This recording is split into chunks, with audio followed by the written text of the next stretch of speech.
Hello' দোস্ত, ৰাতিপুৱাই লাল চাহ কাপ লৈ আপোনালোকৰ মাজলৈ আহিলোঁ। আৰু মই যোৱাকালি এটা ব্লগ দিছিলোঁ, সেই ব্লগটো চাই কেনেকৈ পাইছিলে কমেণ্টত জনাব নাপাহৰিব। কাৰণ এই ব্লগটো বহুত এটা ইম্পৰ্টেণ্ট ব্লগ আছিলে, কাৰণ মই 1.5 মাহ কষ্ট কৰি এই পিকনিক পাৰ্টিটো উলিয়াই মই কাকচাঙত লৈ গৈছিলোঁ।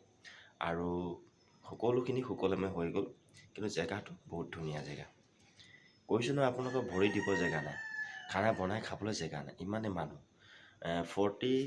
43খন আল্ট্ৰা বাছেই আছিলে তাত, 43খন। আৰু সৰু গাড়ীটো হিচাপে কৰিব নোৱাৰি, ইমান ভিৰ হয়।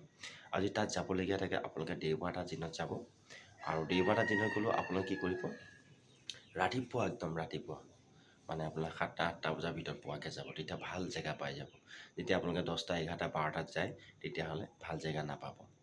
তো খানা বনোৱাৰ পিছত আপোনালোকে মোটামুটি ঝাৰণাটো চাবলৈ ধৰক না 1.5 বা 2 কিলোমিটাৰ ভিতৰত খোজকাঢ়িব লাগিব ভিতৰলৈ। বাইক যাব, বাইক যেতিয়া লৈ যাম বুলি ভাবিছে আপোনালোকে কম জেগালৈ বাইক যাব। আৰু সৰু সৰু কাৰবিলাক লৈ যাব পাৰিব কম জেগালৈকে। কিন্তু সেয়াই মানে একেবাৰে জেগালৈকে কাৰ নিব নোৱাৰে, আধা ৰাস্তাত কাৰ ৰাখি দিব লাগিব, কাৰ নাযায়। ঠিক আছে, তো আধা ৰাস্তালৈকে যাব, আধা ৰাস্তালৈকে নাযায়। তো সেই গতিকে আপোনালোকে খোজকাঢ়ি যোৱাটোৱে ভাল। চব ব্যক্তি খোজকাঢ়িয়ে যায় সেইটো চাবলৈ ঝৰ্ণাটো। আৰু কি মই কৈছোঁ, কি এটা ভিউ আছে বা!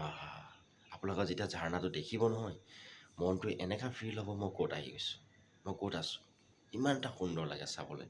আৰু তাত মানে মোটামুটি